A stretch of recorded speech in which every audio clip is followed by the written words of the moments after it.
My name is Eoin Gill and I'm from Waterford Institute of Technology. So maybe you may have met me before if you did the engineering challenge, or you might have met some of my friends Sheila and Cordula if you did the drastic plastics or the kitchen chemistry or the slime workshop.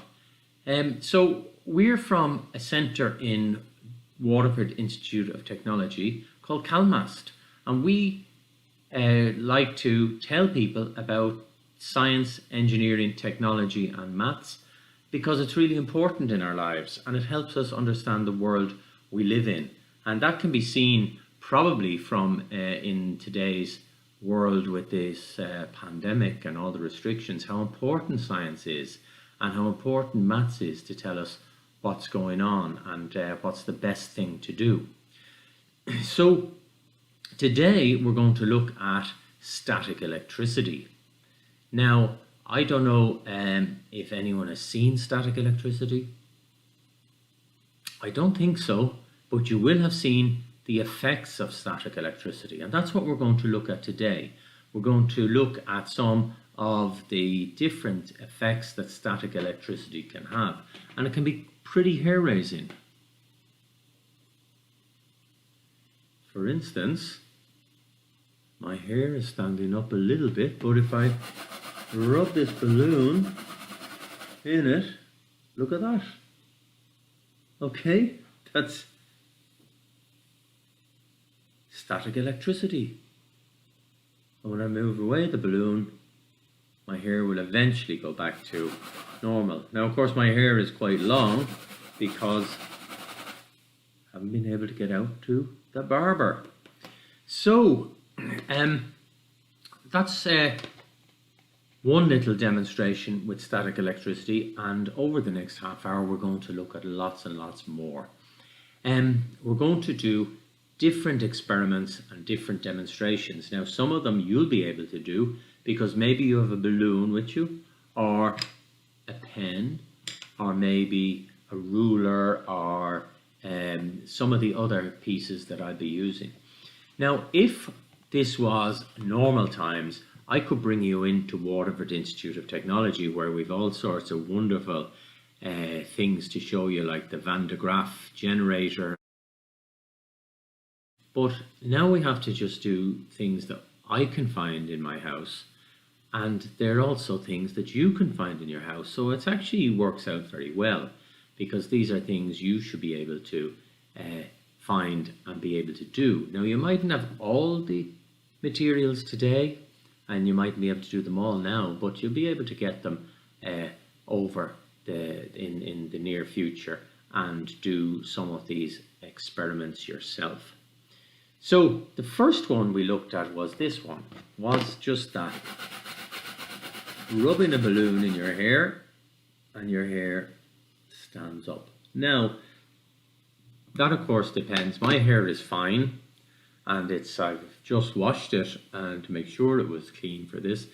And but if you have any sprays or gels or that, it's not going to work. Probably it might work a bit, but not. It won't work that well. So I'll put the balloon aside and then we look at some of the other fun things we can do with static electricity. But first, I suppose, we need to try and ask ourselves, what is static electricity? So let's ask ourselves, what is static electricity? Well, firstly, of course, electricity, we're all very familiar with it, and we use electricity in various forms every day. In fact, our modern world wouldn't be possible without electricity. So this is one of your sources of electricity, a battery. There's lots of different types of batteries, different sizes and powers, and batteries generally are reasonably low power, so they're not going to be dangerous. You're not going to get an electric shock from a battery generally, okay, unless it's a bigger battery. So you also might have you also will be using this as well. So this is mains electricity. So this is electricity that comes out of the wall. You plug things in, and that powers most of our appliances in the house. So such as your cooker, your fridge, your microwave, your washing machine. Also, of course, your television and your PlayStation and Xbox and your laptop maybe, and of course you'd use it to recharge your phone and other mobile devices. So that sort of electricity is very dangerous though, so you never do any experiments with that, and we're today going to just look at static electricity, which is safe for us to do.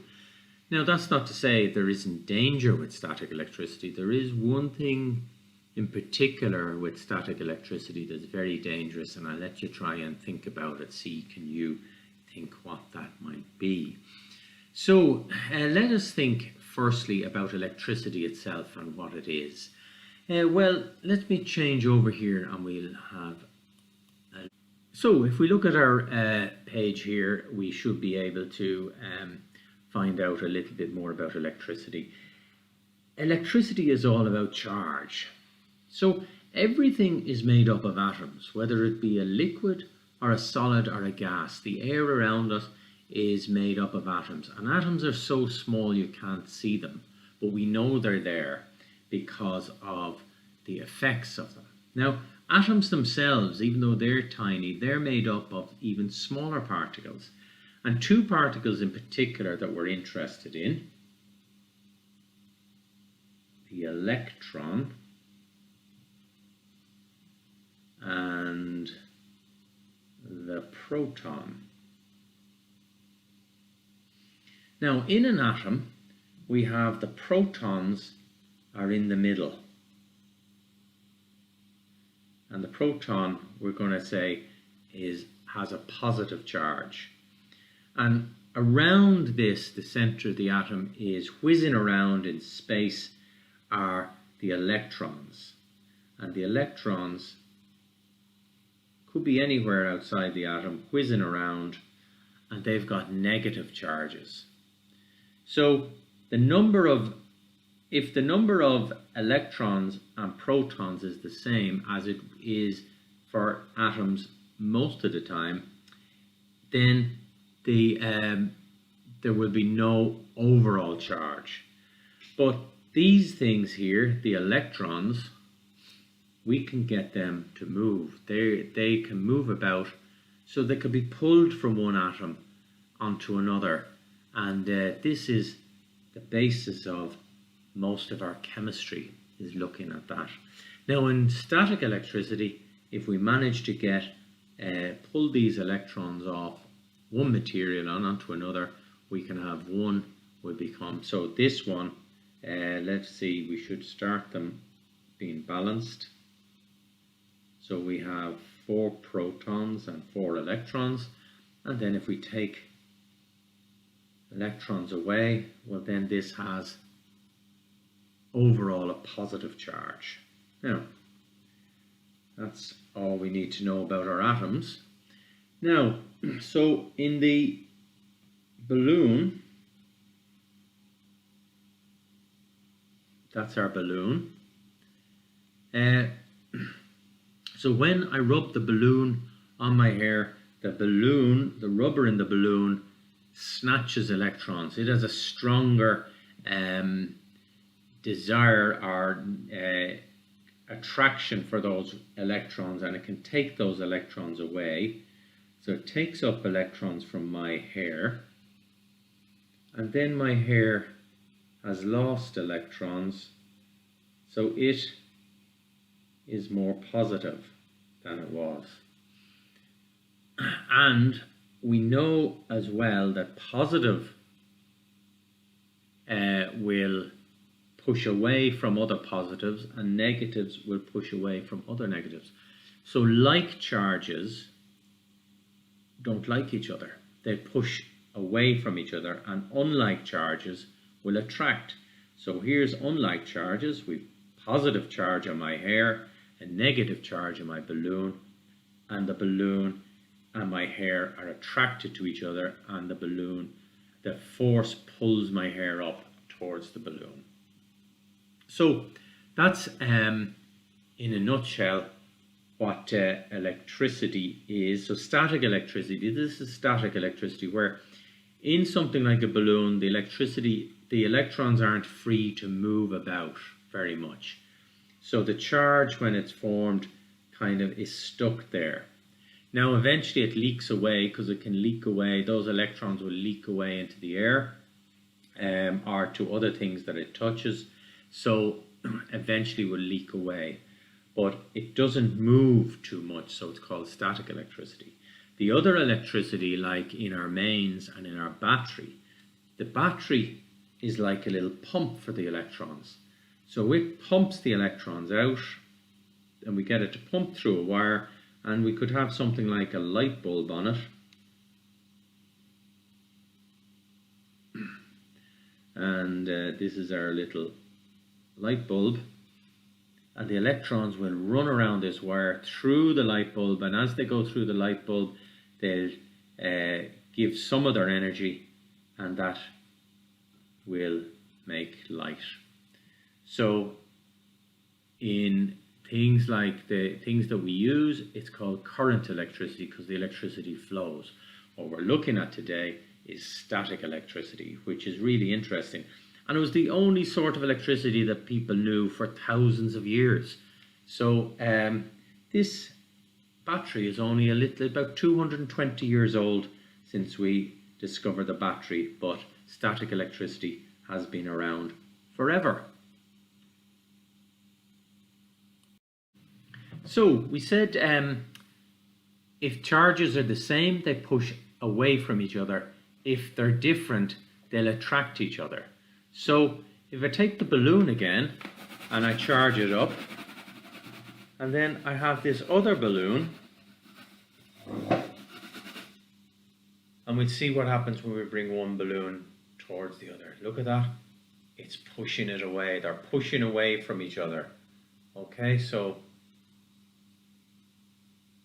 if they're the same charge, these are both lots of negative charges on them, low extra electrons, and they're pushing, look, they'll push away from each other. But what about something that has a different sort of charge? There you are already.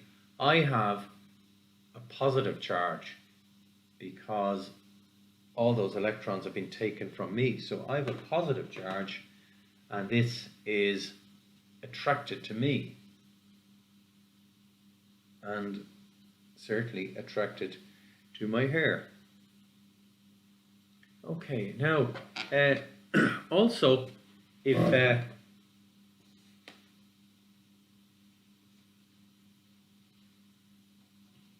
maybe I'll put a bit more charge on it to show you this.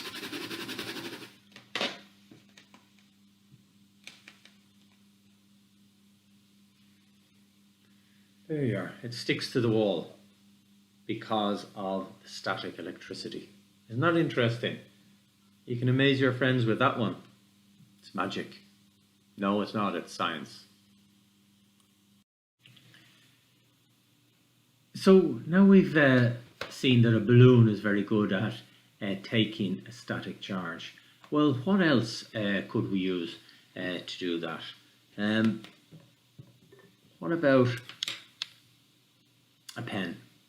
Okay, we could see a pen, and I'll just get my blanket here, and so rubbing it in the wool, and we'll see, does this give us a charge? Okay, I can see something there. So maybe you can't see it so well, so let me just see, can I get a close-up of that? Okay, we can, so let's look at that. Okay, now maybe I can get a better charge by rubbing it in my hair. Let's see how this goes. Oh, there seems to be more action there, doesn't there? And it's picking up. Now I use tissue paper. The lighter paper will be picked up easier, but any sort of paper, if you cut it up small, should work.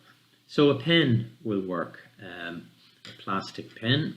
And then what about a plastic ruler? Well, let's try this again. We'll do the wool first.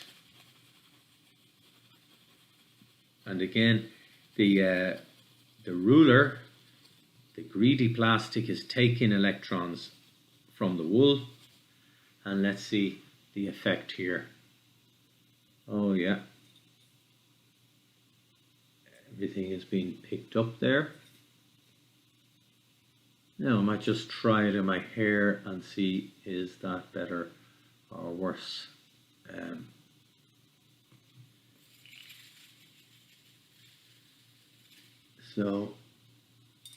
Seems to be a good bit better in the hair and the ruler as well. Okay, now what about maybe in my cotton t-shirt? Okay, very little there, not much activity there at all. Okay, so that's the plastic ruler and the plastic pen. What about metal? Okay, so here I have a knife. Maybe that will work as well. And knives, metal is very good conductors of electricity. So the electrons can race through these super fast. Now let's see how this will work. I'm not that keen on rubbing the knife in my hair, just in case we have an accident. And you don't need to do this yourself because I'm doing it. And we show there, no, nothing. So conductors aren't very good at creating static charge, because if a charge is created in a conductor, it just runs around and matches up. So if we have excess electrons, they'll just match up with protons where they're needed. So the positive and negative charges will balance much easier. In the plastics, the electrons can't move around so much, so they're kind of stuck in place, and they give that area with a charge, and that gives us a good force there. Okay, so what's the next thing we're going to look at? Okay, we're going to look at some other things that can give us a charge. Here's one here actually that you might be familiar with. It's not something I'd recommend you actually using. This is polystyrene or foam. It's kind of used in insulation, and it's very commonly used for packaging. And most people think it's a terrible nuisance because you have to get rid of it. There's a lot of it comes, but it's very good for keeping things safe. If something like some electronic goods packaged in these, and if the box falls or that, it should cushion it. Now these really do like to become statically charged. Now let me just look at what we can do here. And it just sticks to the wall there. Okay, and that strong static charge, and anyone who has used them, who have tried to break them up, will find that the bits and pieces can go and they stick to everything because they take on a static charge, and they're so light, so they can be carried by that static charge. Now we're going to look at the effects then on some insulators and conductors when we bring static electricity near them. Okay, so let's have a look at these. These are little aluminium, well, they're not aluminium, they're little polystyrene balls that I've just pulled away some of the little clumps of polystyrene and cover them with a little bit of aluminium or baking foil. So it means that they're light. Now, if I take my balloon and charge it and see can we make anything interesting happen with these.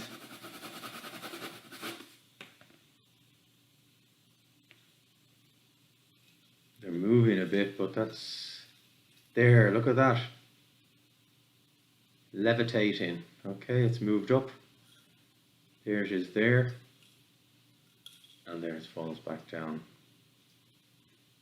So now we have these aluminium foil covered polystyrene balls. I have them underneath this cover, so to try and contain them.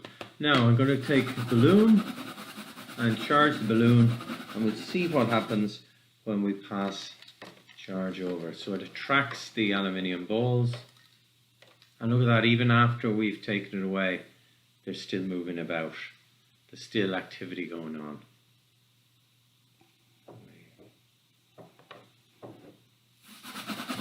A little bit of charge.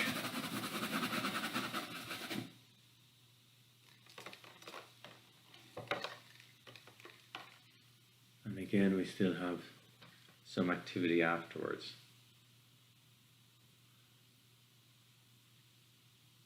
Okay, so that's really interesting. You could have a lot of fun with that, and you could have a lot of fun showing your friends or family. It's a really simple little experiment.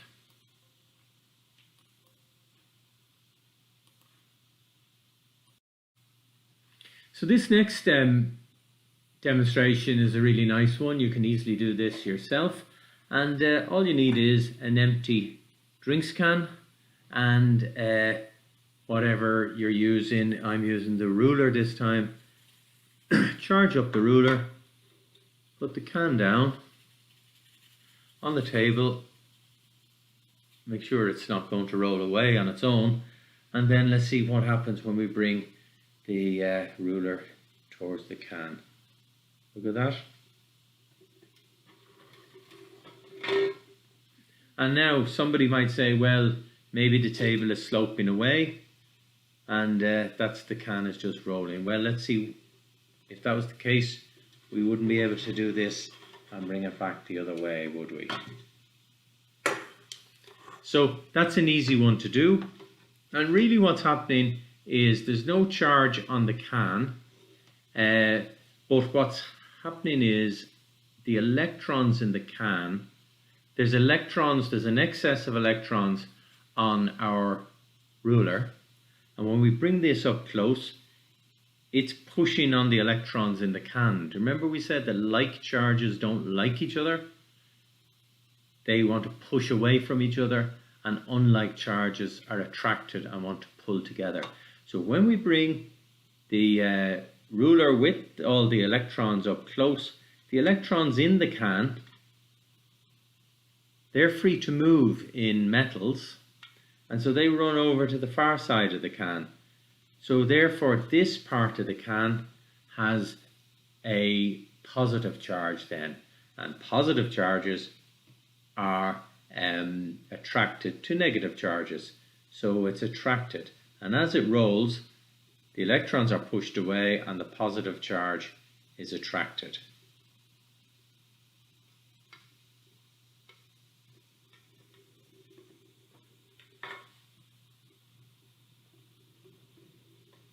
So don't worry too much about these explanations if you don't follow them. You don't need to understand everything to be able to go and experiment yourself and do these activities. And I can guarantee you, you've learned an awful lot about static electricity now. Now we're going to look at the effect of static charge on water. And I'm just going to turn on, we want a very thin stream of water like this, and we're going to charge the ruler, and we're going to see when pieces of paper move with static electricity, what's the effect on water. Look at this. Isn't this amazing? It bends the jet of water. So the water is bending over, attracted.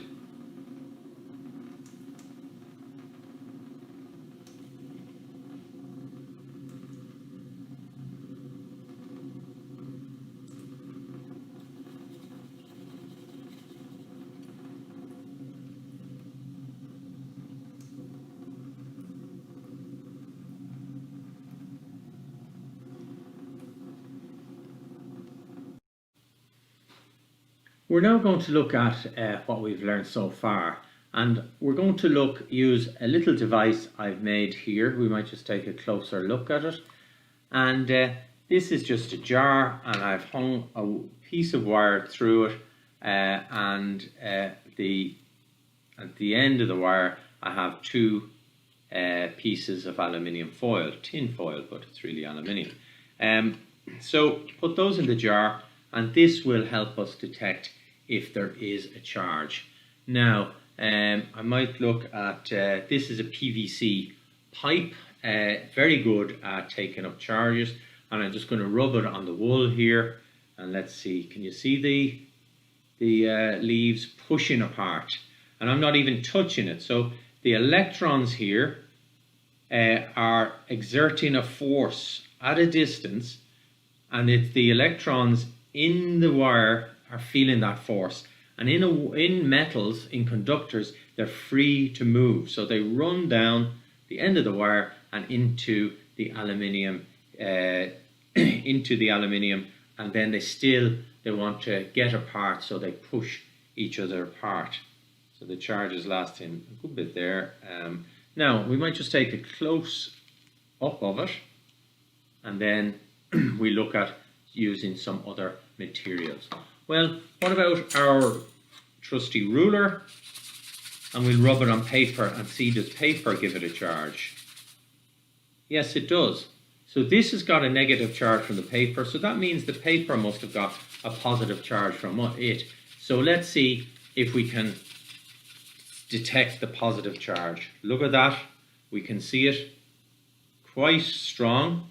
Now that's good because the charge leaks away quite quickly. Particularly today, the air is a bit damp, so electrons from the air are going into the paper to fill those gaps. So what else can we look at? This is a piece of amber, lovely stone. Well, it's not really a stone, but it's used in jewellery. And this is something that the Greeks knew about. And the Greeks knew that amber could take a static charge. And let's see, can we detect it? Not very well. And let me just try my hair, get a better charge maybe in my hair. I'll get a very slight, I don't know even if you can see that, a very slight movement on it. But the Greeks called amber electra, and that's where we get our word electricity from, and our electrons. Now there's some other things in the house that you might be surprised about. Here is cling film, and let's open up the cling film and bring it down, and you can see that there is a charge. Let me just do a fresh piece. Look at that. It's moving apart because the cling film, as we pull it apart from the roll, it takes on a charge. And that's why it kind of sticks to itself and to other things, which it makes it useful but also annoying at times. Here, sellotape. Look at that, sellotape as well. We get a charge from sellotape, and that's part of the reason why sellotape often doubles up on itself and starts sticking to itself. Other things in the house that create a lot of static, polyester t-shirts and fleeces, sports tops, that sort of material create a lot of static charge. And look at that, a lot of static. And that's why at night, maybe when you're pulling one of these over your head, rubbing off your hair and your skin, you'll see little flashes in the dark, and you might hear a crackling noise. And that's mini thunder and lightning. And that's what happens in the atmosphere when huge static charges build up and then want to crash down to earth and tear through the air and light up the air as they do that and make that terrific noise. If you want to avoid, if you're prone to static shocks and you don't like it, try and avoid materials like that. Try and use maybe cotton, wear cotton materials mainly, and see that cotton doesn't create much of a static charge. So we hope you've learnt a lot today with me, and you can do some of these experiments yourselves later on, or maybe you've been doing some alongside me. And it's all about learning, exploring the way the world works, and hopefully when all the restrictions are over, we'll see you in Waterford Institute of Technology for some of our fabulous Calmast workshops and activities. Until then, stay safe and enjoy your science.